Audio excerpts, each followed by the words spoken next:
Okay.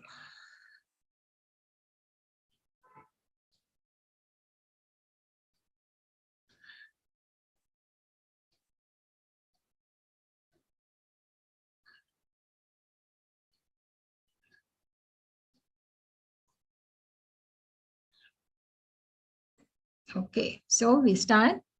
So we have come to 9th chapter, almost 50% of Bhagavad-Gita, 9th day. Rajaguhya Yoga, the most confidential knowledge.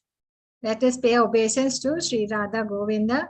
Om Agnana Timirandasya Nanaka Shalakaya Chakshurmitam Mena Tasmai Shri Gurave Namaha Sri Chaitanya Manabhishtam Stapitam Mena Bhutale Swayam Rupa Kadamayam Dadati Swapadantikam Vandeham Shri Guru Shri Utapada Kamalam Shri Guru Vaishnavscha Shri Rupam Sagarajatam Sahagana Raghunatha Vittam Tam Sajivam Sadvaitam Savadutam Parijana Sahitam Krishna Chaitanya Devam Shri Radha Krishna Padan Sahagana Lalita Shri Vishakana Vittamscha He Krishna Karuna Sindho Dino Bandho Jagat Pate Gopesha Gopika Kanta Radha Kanta Namostute Tapta Kanchana Gaurangi Radhe Vrindavaneshwari Vrishabhanusute Devi Pranamami Hari Priye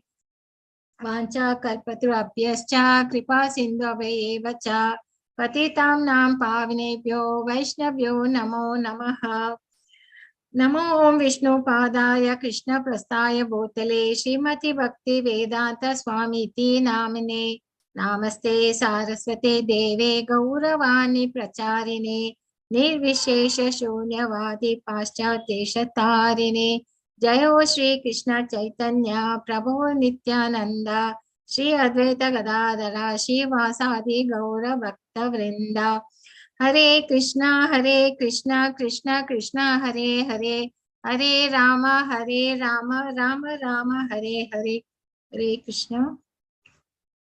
So let us. Is answering quiz mandatory?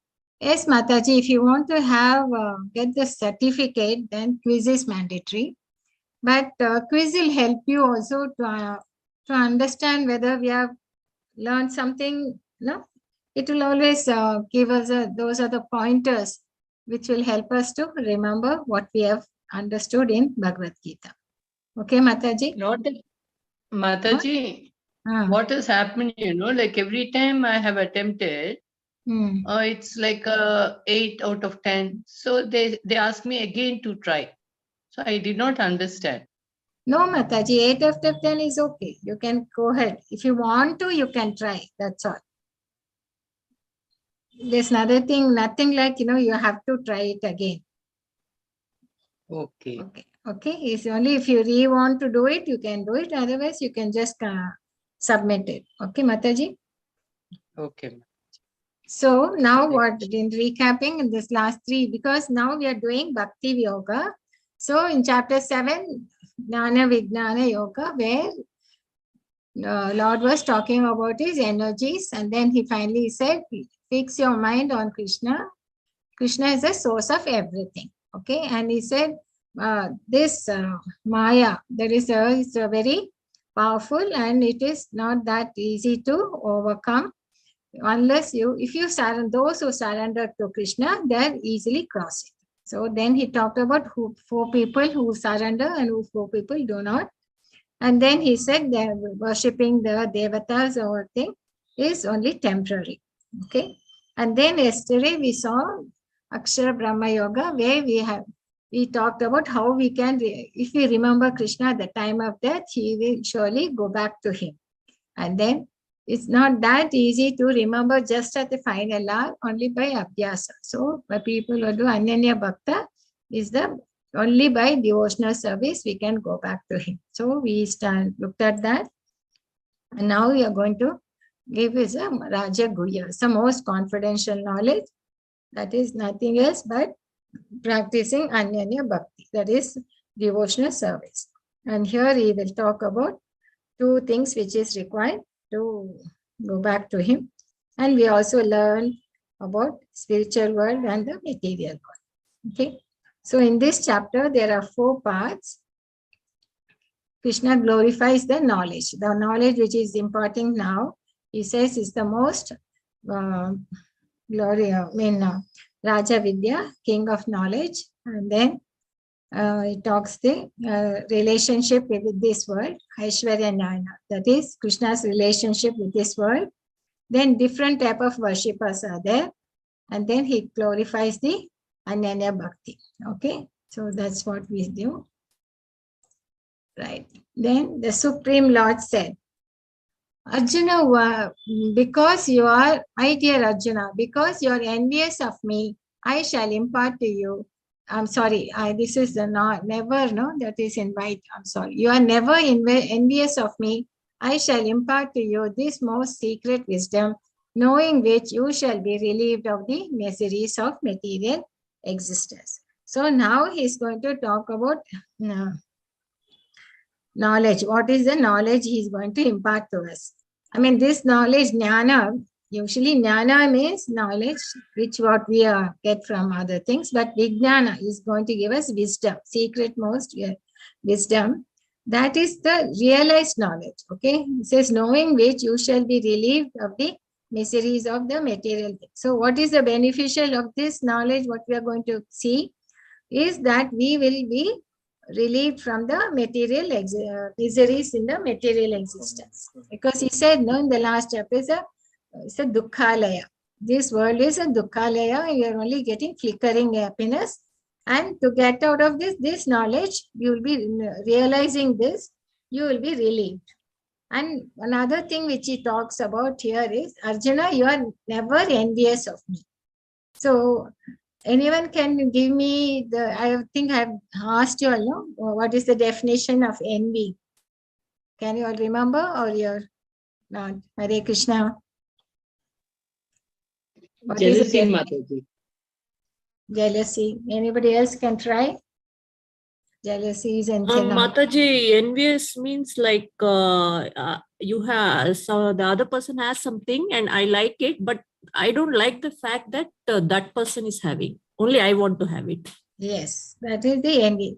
Other jealous is just a synonymous jealousy, but this is one more than that. That is your, I like the what the other person has, but I don't like the fact he is having. He should not have it. Okay. So here, another example we can take up is the Dhritarashtra. See, he was full of envy. He knew very well that he was envious of the Pandavas and envious of everyone, and especially the Pandavas. He knew they were much superior than their sons, but still he was full of envy of them. So when we have such negative feelings to people, within our heart, then Lord will never come and sit on us, because it is the negative feelings will return only we should be pure. So Dhritarashtra heard everything of Bhagavad-Gita, but he never understood a single word of it because he was envious.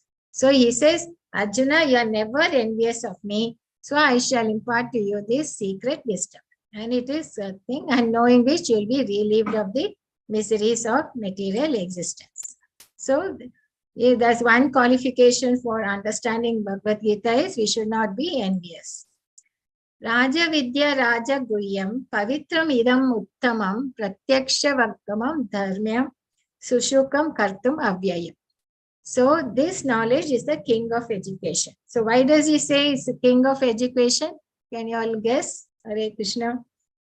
Raja Vidya. Can you try or you can attempt it? Why he is saying is the king of education, the knowledge which he is going to give? Could you try? Because it is confidential. Okay. And more thing? Hare Krishna. Because it's the knowledge about self-realization, Mataji. Yes. Yes, Mataji. Yes, Prabhuji, I can't hear you. There was Prabhuji also was trying. Yeah. The thing is that whatever might be your education, but this is the most authentic education. This is the place where you have to reach. This is the place where you have to reach ultimately. Yes. If one wants to get relieved from this this birth and death cycle. If one wants to attain the moksha, this is what one has to learn. This is this is the knowledge which one has to be imparted. I think the reason is that after knowing this, nothing else remains to be known. That is why they call it as king of knowledge. Yes, Prabhuji. Yeah, correct. So, in this Bhagavad-Gita, what we are learning is, it's never taught in the other regular academic education. We don't learn about the soul. We don't learn how to get free from this birth and death cycle. We don't know how to go back to him. So we are learning that. So that is why he says he's the king of education. Once you know that, then you don't need to know anything else. Like the Prabhu said, no, it's the topmost knowledge we are getting. So this is the one what is we are learning in Bhagavad-Gita. So he says this knowledge is Raja Vidya Raja Guya. Okay, the most secret of all secrets. Why is secret? Because it's a valuable thing. Okay.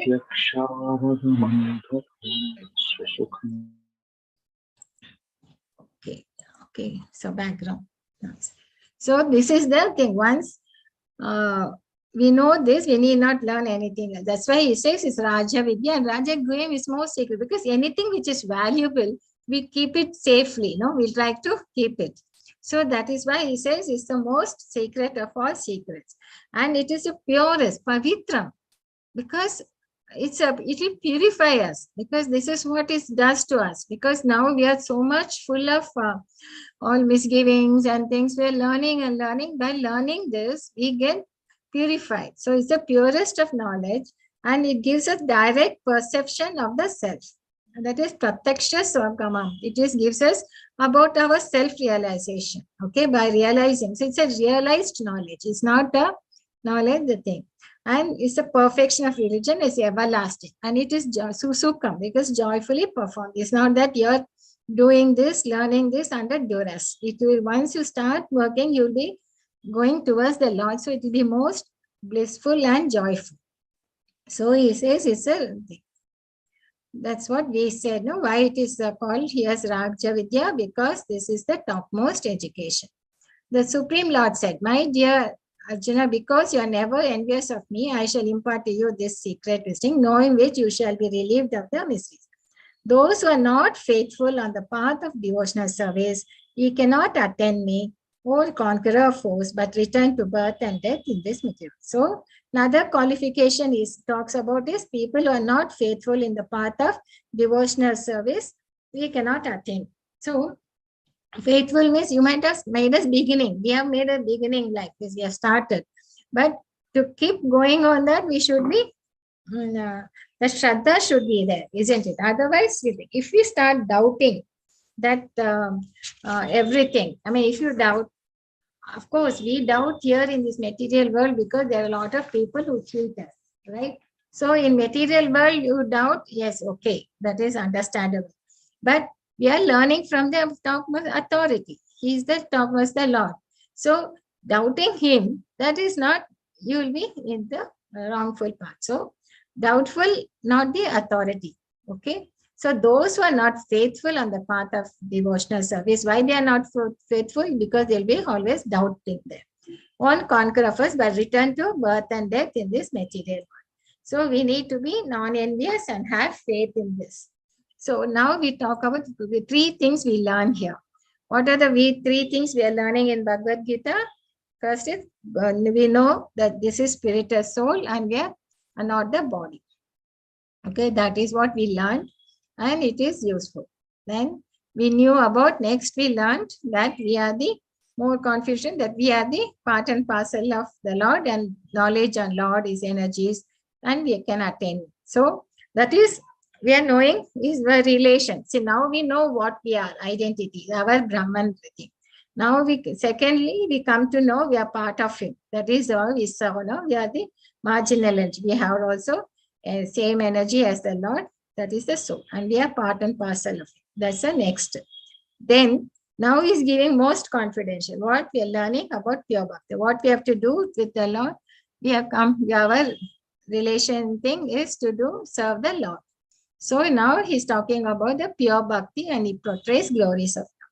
So first is Brahman, and this is here we'll realize we are super soul and the Bhagavan.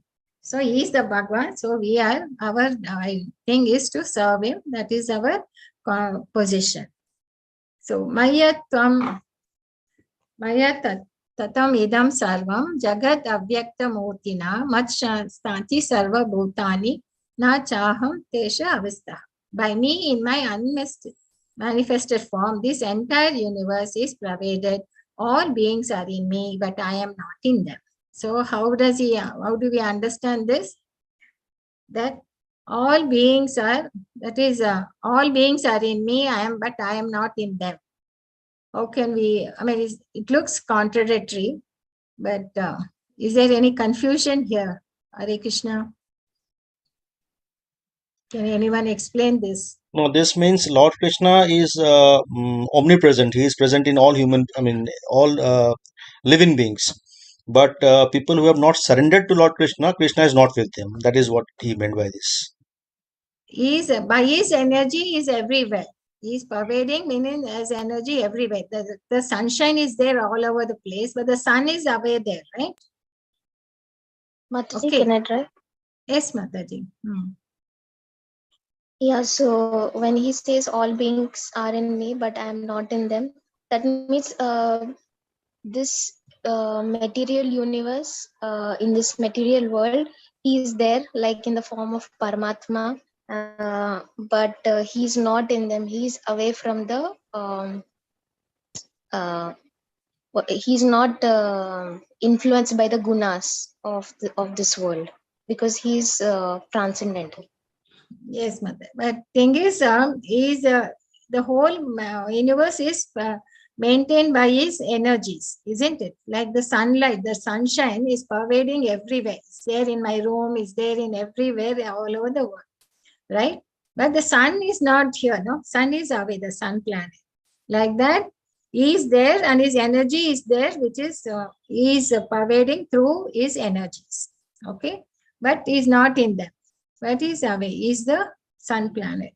And yet, everything that is created does not rest in me. Behold my mystic opulence. Although I am the maintainer of all living entities and although I am everywhere, still myself is the very source of creation. So he is the one which is creating and is maintaining and is everywhere. So this we saw. Understand that as the mighty wind blowing everywhere, rest always in the sky, all created beings rested. So how we understand is, see, the wind is blowing everywhere, but does it go beyond the sky? It rests within the sky itself, isn't it? The wind which is blowing is within the sky. It doesn't go beyond the sky. Same way, all created beings are there within him. It's resting in him, but we don't go there. So that is how he explains. He rests always in the sky. All created beings rest in me. O son of Kunti. At the end of the millennium, all material manifestations enter into my nature, and at the beginning of another millennium, by my potency, I create them again. So, he is the origin, he is the creator, he is the maintainer. So, he is telling about himself, how he is maintaining and how he is creating. So, we are learning more and more about his creation and annihilation. Okay. And the whole cosmic order is under me. Under my will, it is automatically manifested again and again. Under my will, it is annihilated again. So, it is as per the Lord's will. So, everything which is running around or is going on is as per His will. Okay, even a blade of grass cannot move without the Lord's will. Oh, Dhananjaya, all this work cannot bind me. I am ever detached, seated as though neutral. So it appears he is neutral, but it is working automatically by his energy. Otherwise, how can the planets, which is going around in the orbit, it moves in such a orderly manner. Everything is going around in an orderly manner. Even a plant, if you put a seed, the seed has got the knowledge how to sprout up and how to grow. Everything has got. So he says, everything he is doing it, but he is not in them. He is ever detached. Maya Deksha Prakti Sujati Sa Characharam Hetunane Kaunteya Jagat Vipravit. This material nature is working under my direction, O son of Kunti, and it is producing all moving and unmoving beings by its rule. This manifestation created analytic. So once, there was someone who was telling, in this Bhagavad-Gita, Krishna is only talking about himself. So, we should understand this. So if I want to know about any of you, I should ask you people, Prabhuji, from which place are you coming and what you're doing? So unless if I want to know about you, only you can tell us. Only you can tell me about the place where you are and how we are and where you're working and all that. Same here, the Lord himself is the origin. He is the one who is doing. So he has to tell about how he is doing it, isn't it? So that is the reason he himself is telling. Unless we know about it, we wouldn't know how great he is and how the whole thing is functioning, right? So here, this material nature is working under my direction, O son of Kunti, and it is producing all moving and unmoving things. By its rule, this manifestation created and annihilated again and again. So that's why he's a supreme object of worship. And now he's talked about his relationship with his material creation. So then question comes, does Krishna come under the influence of Maya when he comes in human form? Anybody can try this question? In the chat also.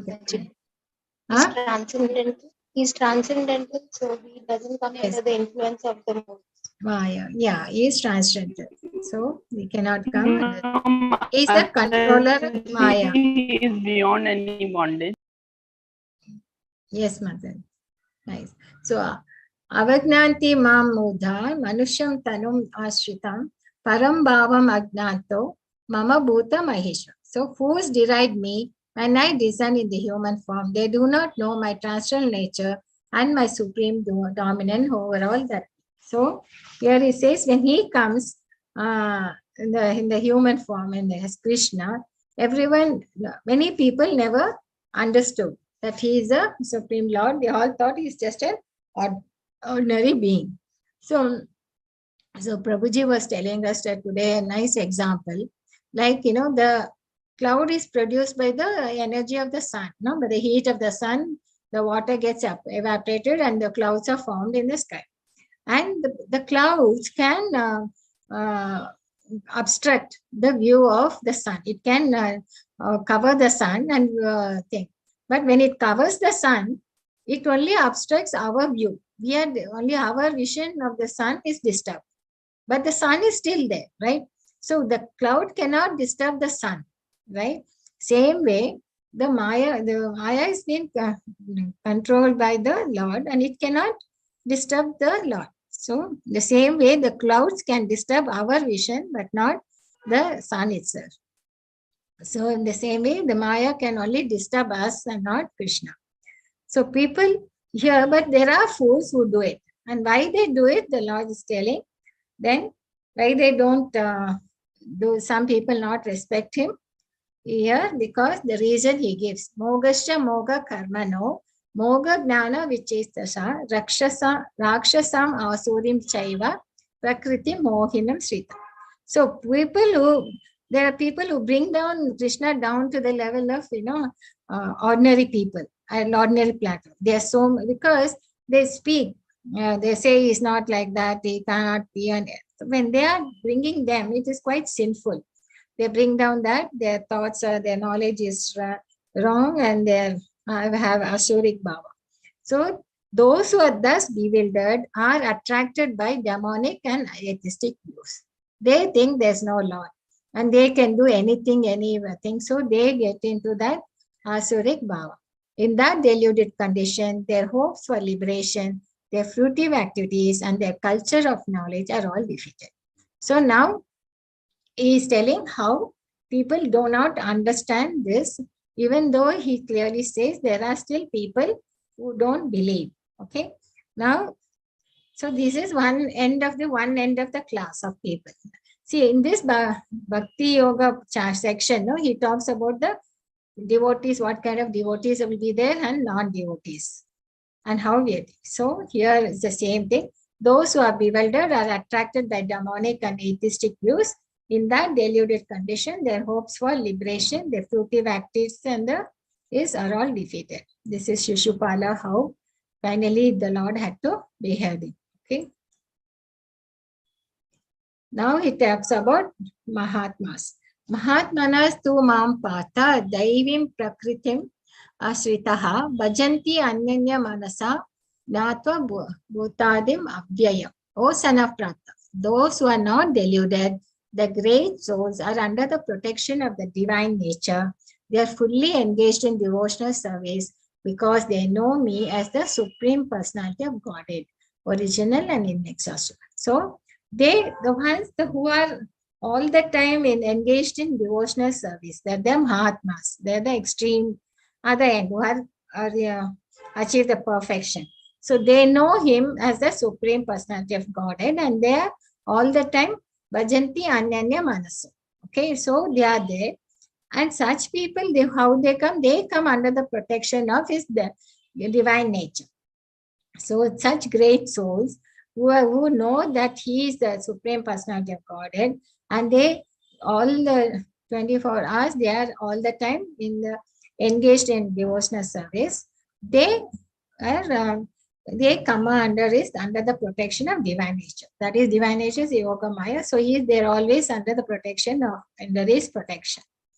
So, O son of, those are not same thing. And here you can see how Yashoda Maya is all the time in trying to serve the Lord. So, what is Anyanya Bhakti?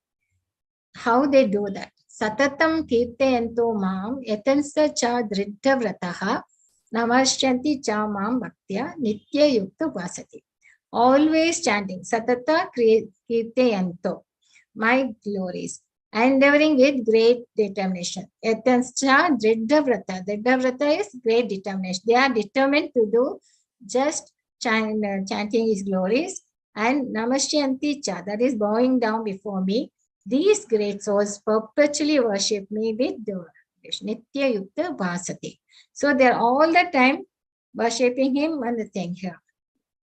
Okay. So same thing here. This is the thing.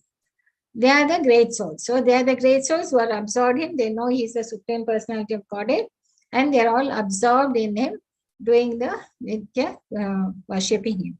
But it is I who am, then he talks about the rituals. I who am the ritual, I the sacrifice, I the offering to the ancestors, the healing of transcendental, I am the butter and the fire and the offerings.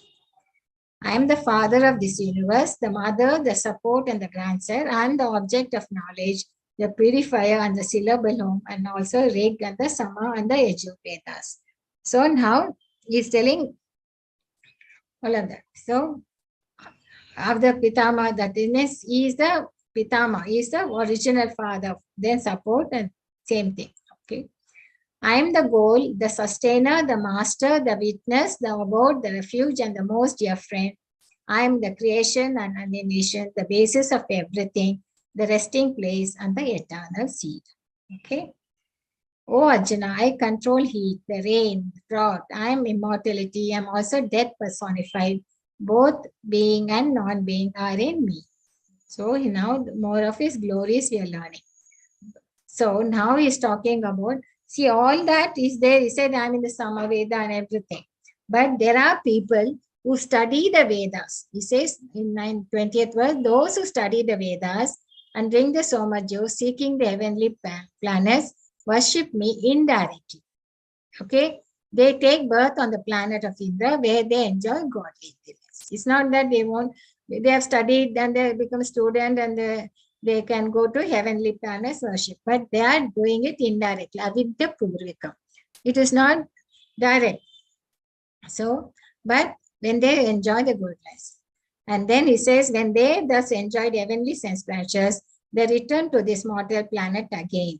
So, thus, through the Vedic principles, they achieve only flickering happiness. So, this is not permanent because you have to come back into this. There is no escape from the birth cycle of birth and death. Okay, it's like you're on a ferry wheel. going up and down, going up and down. You'll be just going to the higher planets and coming back, higher planets and coming back, unless you realize that you need to go beyond that, because you need to go beyond to the abode of the Krishna. So Ananyas Chintyanto Ma Ye Jana Paripashate Tesam Nitya Abhiktanam Yoga Shemam Vaham. But those who worship me with devotion, meditating on my transcendental form to them, I carry what they lack and I preserve what they. It's a very important verse, in this Bhagavad-Gita. He says, people for his devotees who are all the time in devotion to him, he protects them. I carry what they lack and preserve what. See, he protects whatever they have and he will provide them whatever they need. So he takes care of them. So the devotees are not worried, because once they have surrendered to him, they know very well the Lord will take care of it. So here also he is declaring, I carry what they lack and preserve what they have. So he is clearly telling that I am, and everywhere he says, no, don't doubt me. You can come back to my abode. Everywhere, wherever he says, you should do this, you will come back to me. You do that. I think there are people who don't believe, and thus they are cannot get easily liberated. Here he says, I carry what they lack and preserve what they have. So all you need to is just to meditate on him for me. Whatever a man may sacrifice to the other gods, O son of Kunti, is really meant for me alone, but it is offered without true understanding. So Yajanti Avidhi Purvaka. That's all. He understands, he knows that they are misled and they are misguided. And he doesn't believe them, but understanding, and he's giving us the right way. He's telling us what to do. So Prabhupada says they are placing so many competitors of the Supreme Lord. That is Avidhi Purvaka. Nobody can be competitor to the Supreme Lord. Supreme Lord is known as the Asama Uttama. Nobody is greater than Supreme Lord and nobody is equal. So that Devating, because Devatas and all, whatever they give the benediction, it will be only in this material world. And then once we leave this material world and take birth, it all is not carried over to the next birth. Okay. So he says, without true understanding, we do this. So it is meant, whatever sacrifice we should, it is really meant for Lord. So those who worship the demigods will take birth among demigods, and those who worship ghosts and spirits take birth among things.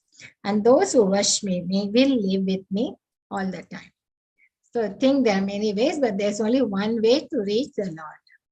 I am the only enjoyer and master of all sacrifices. Therefore, those who do not recognize my true natural nature, they fall down.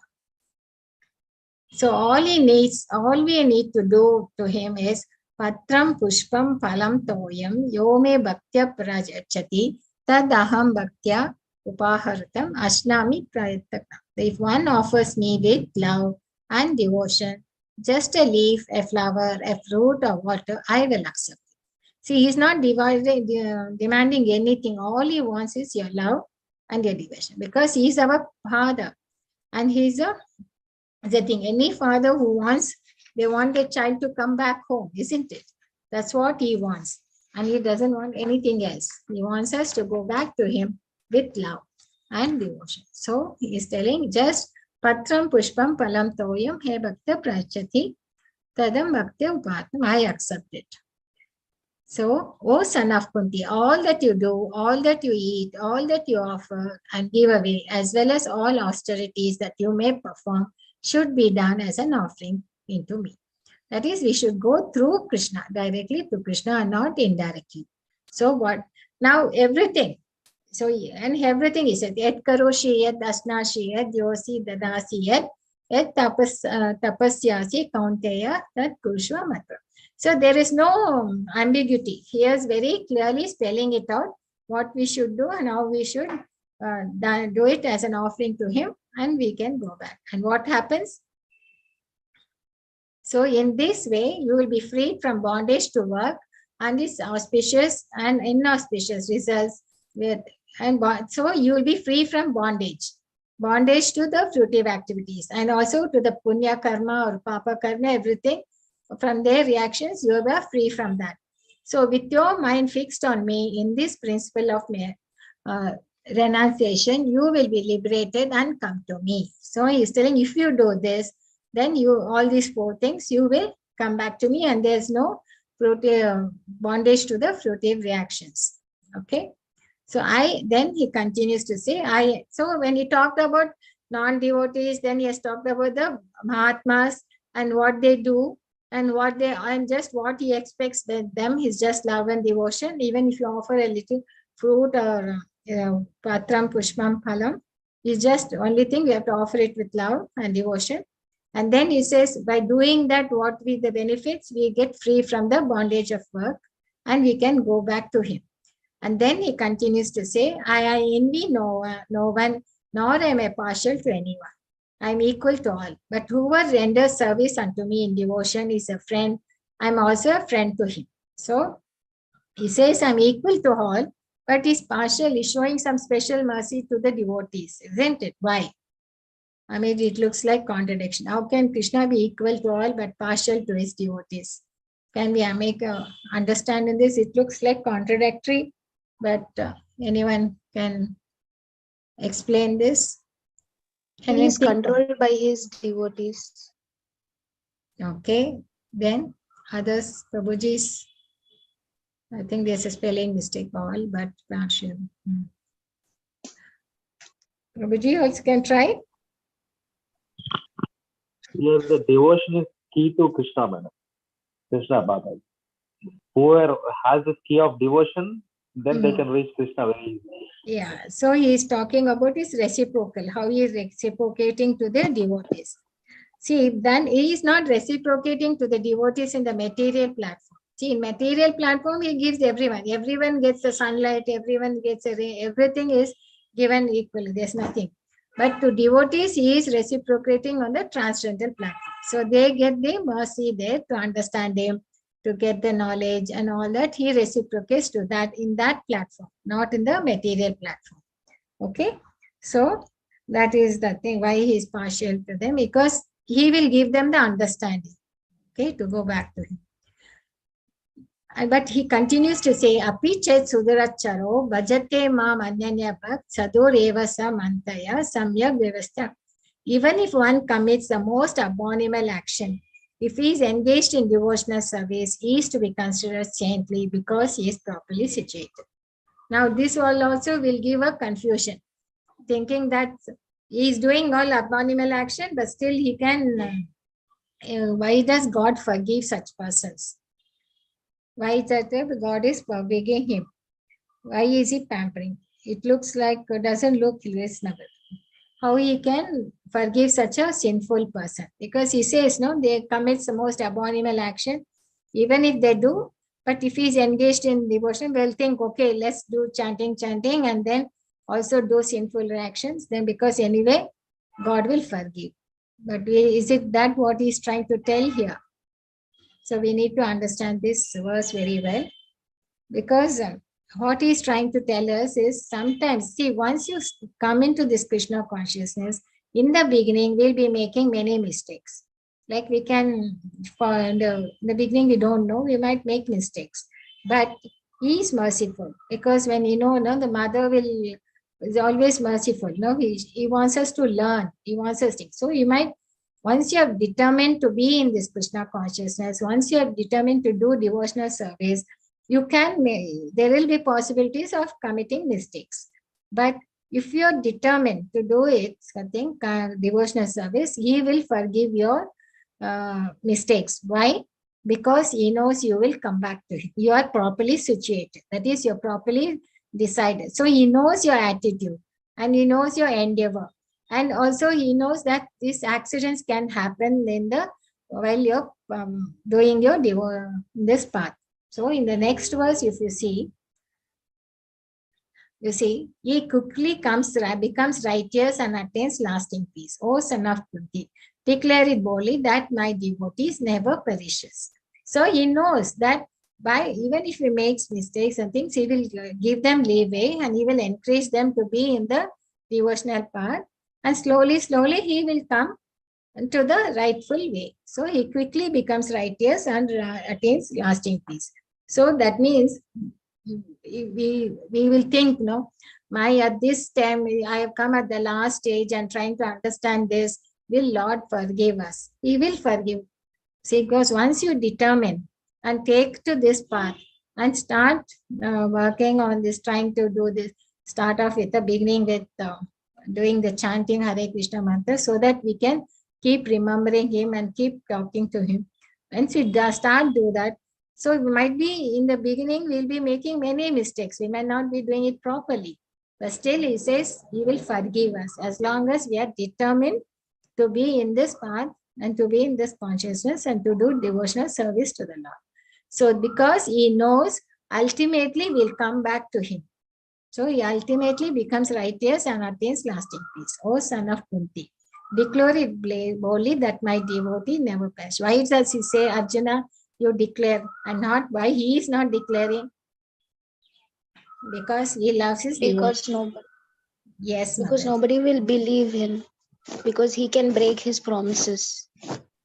Yeah, Like, he will break his promise for the devotee's sake, not for anything else. Okay, like the example is you have an example, Mataji? We have said this, you must be knowing the example. Yeah. Yeah, the example is like when the Kurukshetra war was going on, he took an oath that he will not pick up any weapon or he'll not fight in the war.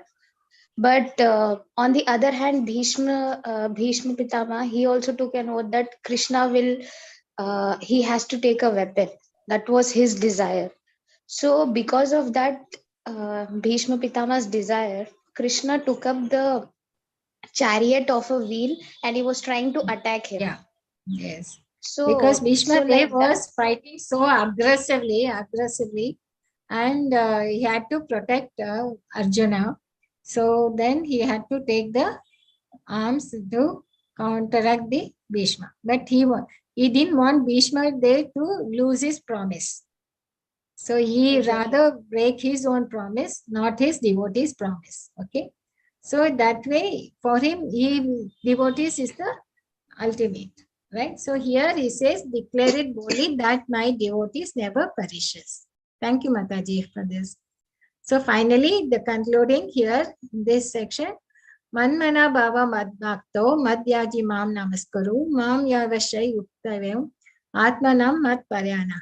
Engage your mind always in thinking of me, of your obeisances, and worship me, being completely absorbed in me. Surely you will come to me. He says, surely. All we have to, he doesn't say there's no doubts. We can really go back to him by always engaging our mind in thinking of him, offering obeisances and worship, and be completely absorbed in me. Yaptatam Namaskar. So this is how we have to do our devotion, but we can reach. He says, you can think, all you have to do is you have to be determined to be in this path. So Lord personally reciprocates with his devotees, bringing them closer to him. So these were the things which we taught, matters. And then 9 process in devotional services: Shravanam, Kirtanam, Vishnu Smaranam, Pada Sevanam, Archanam, Dashyam, Vandanam, Sakyam. But at least we start with this Shravanam, Kirtanam and Smaranam. That's the thing which we start off. Beginners, we can be in this. Okay. So demigod, deity worship. Goal of life is to free from cycle of birth, and then you can always remember Krishna. So if we have positive engagement for our senses, this is very simple to perform, and God accepts only love and nothing else. And we have talked about the ABCD principles. So this can be our sadhana. Okay. With this, I will. Vancha kalpatu abhyascha kripa sindhave cha patitam nam pagnebhyo vaishnavyo namo namaha. Hare Krishna, Krishna Krishna, Hare Hare, Hare Rama, Rama Rama, Hare Hare. Please chant and think. I will stop sharing.